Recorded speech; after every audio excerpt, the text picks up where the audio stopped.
Today's lecture is about the production process of 3D objects.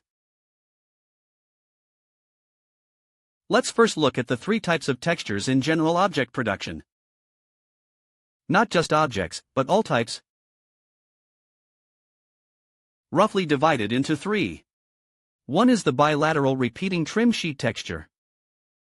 Bilateral repeating, this is also the main content of our formal course. Because this isn't covered for beginners. This is just a brief overview. It's mainly bilateral repeating. This texture is mainly bilateral repeating. So the production method is to first create the texture. That is, we first make the texture. Then we create the low poly model. Then, with the low poly model, we do UV unwrapping, according to the texture, and then import it into the engine. So its characteristics are, firstly, its production method is to make the texture first and then the model. The second characteristic is that many of its UVs can overlap. Can extend beyond a seam. And UVs can also overlap. This is its characteristic. Another characteristic is that we can reuse the texture. Making the most of it, okay. Then the second type of texture is the tileable texture. So for tileable textures, the production method is the same. First create the texture, then the model, then adjust the UVs before importing into the engine. So, for both types of textures, the texture is created first, then the model. Seamlessly tiled textures have a very wide range of applications. For example, walls, ground surfaces, floor tiles, all seamlessly tiled. This includes tiles and similar items. In scene creation, seamless tiling is extremely common. These two types cover 60 to 70% of texture needs. When breaking down a scene, 60 to 70% consists of these repetitive textures. For ordinary objects, like those in our example, we start with a mid-poly model. This mid-poly model doesn't require overly detailed modeling, except for hard surfaces.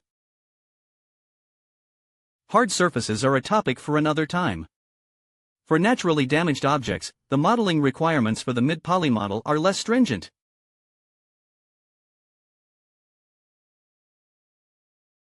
The main focus is getting the shape and proportions right. These structures are accurate enough. Then, import the high poly and mid-poly models into ZBrush. After finishing the high poly model, we need to unwrap the low poly model. For a simple box like this, unwrapping isn't necessary. Its low poly model is quite simple. We don't need to add many faces. For irregular shapes, like rocks, we'd use topology. This will be covered in the formal course. With the low poly model, we can bake textures. UV mapping is needed. That is, with the low poly model, unwrap the UVs and then bake the textures. Yes, when UV mapping, be careful. Keep it within a seam line, and avoid overlaps. What if there are overlaps? Only show one low poly model when baking.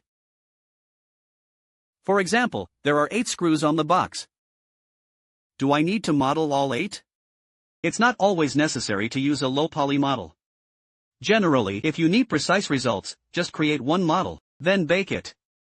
After baking, duplicate it to create 8 copies of the low poly model. This method is much more efficient, resulting in higher screw accuracy. Yes, when baking, the key is to ensure your UVs don't cross a seam. They must stay within a single seam. If they do cross a seam, the calculation still uses the same position. For example, let's create a plane. Is this a seam?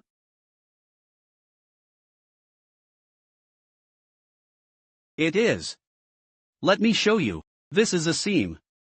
If we cross it, even by half, during baking, that half will be mirrored.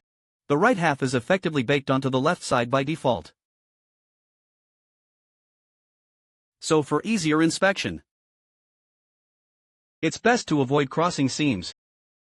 Keep everything within a single seam, because if you do cross a seam, it will be mirrored back to the seam.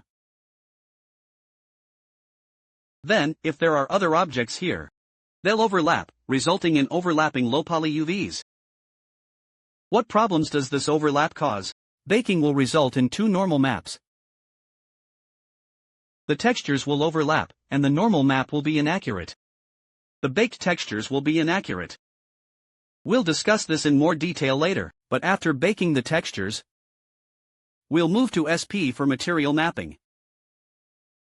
After material mapping, we import it into the engine. This method appears to involve more steps than the previous one. Yes, it has more steps. This is the object creation method. This method is also used for characters, vehicles, cars, spaceships, ships, and firearms.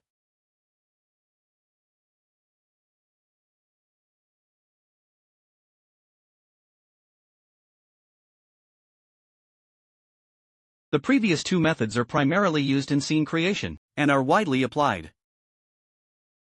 Let's now compare these three methods.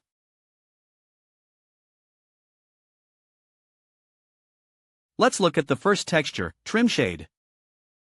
This uses primarily seamless tiling. As I mentioned, it's mainly seamless, but not entirely. For example, these column head details aren't seamless, they have some filled-in parts. But most of the area uses seamless tiling, meaning it's continuous left and right. Look at this texture. Moving the UV left and right shows seamless tiling. We use seamless tiling for bricks, the central waistlines. Building waistlines, patterns, and steps. Stone steps and similar structures. Waistlines, eaves, and similar structures all use seamless tiling. Why not use individual objects?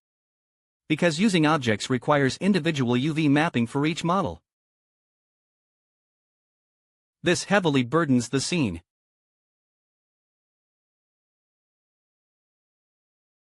It hinders optimization in game development. Film and other media have different monetization considerations.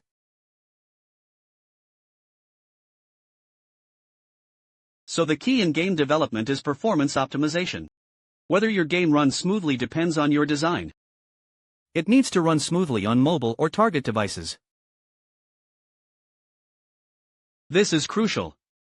We need to balance visual fidelity and performance, which is core to game development. This differs from film and television, where only the current shot needs to be perfect. Games require 360-degree viewing, constantly checking for visual issues. And to maintain smooth gameplay, you need a consistent 60 frames per second. At a minimum, aim for 30 frames per second to avoid impacting the experience. Gamers understand that frame rate is critical to a good experience. This is especially true for competitive games,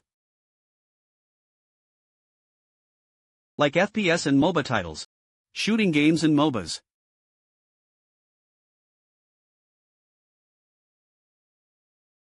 Games like King of Glory and League of Legends. These games demand high network speed, response time, and frame rates. A single lag spike severely impacts the gaming experience. So the core of our game development is maximizing visual impact while minimizing resources. That's the core principle. Let's move on. This texture can be created using SD Substance Designer.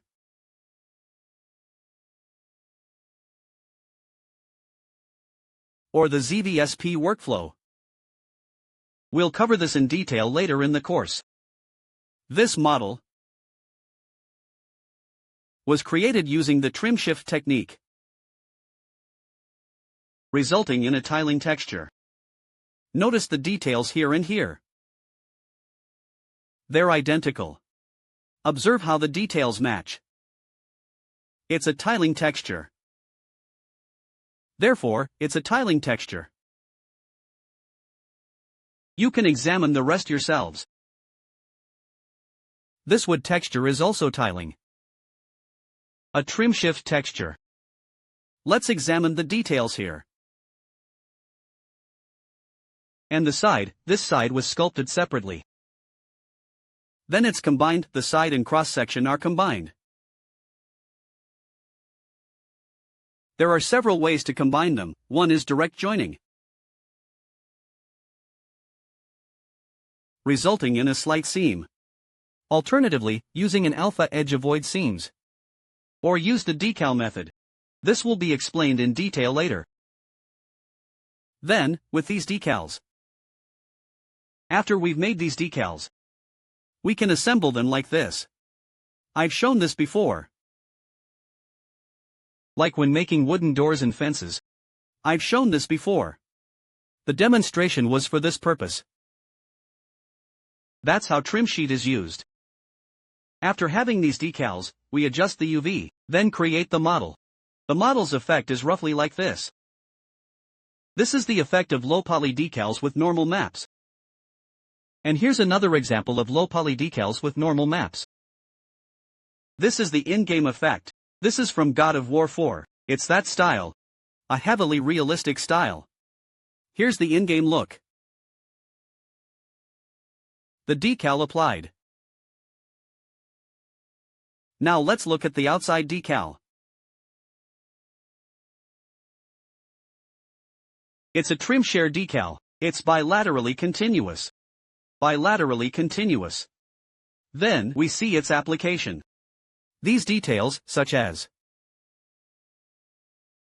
this, it's used here. Let's connect the lines, for instance.